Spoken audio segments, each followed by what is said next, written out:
see all of you. We have 3 children, and they often say to me, how do you explain what Dad does? And I am reminded of the fact that sometimes I could explain it at different ages, but it's never easy to do. If I have driven John crazy about one, probably of many things, it's to do something with the extraordinary alumni of this organization. That, to me, has been the one missing element. And I have driven him and several others crazy about, if all those sitting around the SALT and Mroz talks were graduates, alumni of this organization, there's something we're missing. There's so much interweaving in this room that's so exciting. I remember sitting with your dad, Andy, at Ira and Mem Wallach's home when Ira and John would test out the idea of this organization. I remember a night in Amman when we were feverishly looking over the galleys of John's book in 1979, and he came in, maybe 1 or 2 scotches too many, and said, you won't believe it, Ira Wallach offered me $5 million over the next 5 years because he asked me, if I gave you $5 million, what would you do for my grandchildren to make this a better world?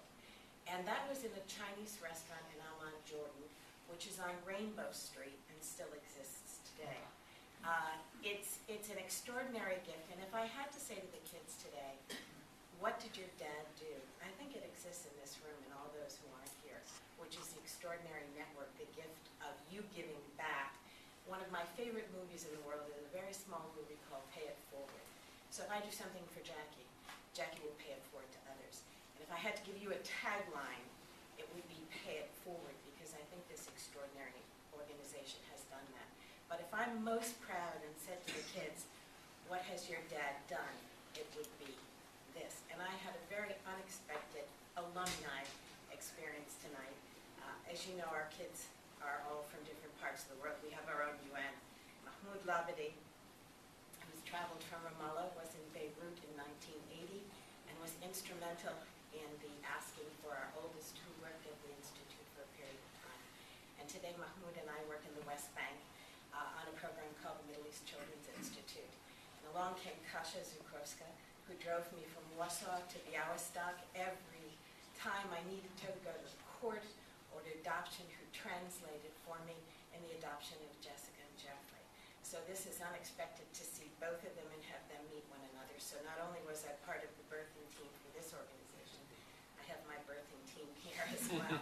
But I just want to wish all of you the best success, because I don't think, and all of us, including myself, have gone on to start organizations for children and work in the Middle East, that anything is more wonderful than to hear what you're doing, because I see Barton Sarkisian. We now have a next generation involved in this, and it's very important. See a little girl out in the hall. I suspect she might be involved at some point. But I think it's very important, and I challenge all of you, because next year is the 30th anniversary. If you don't create a book, get on Facebook and tell your stories.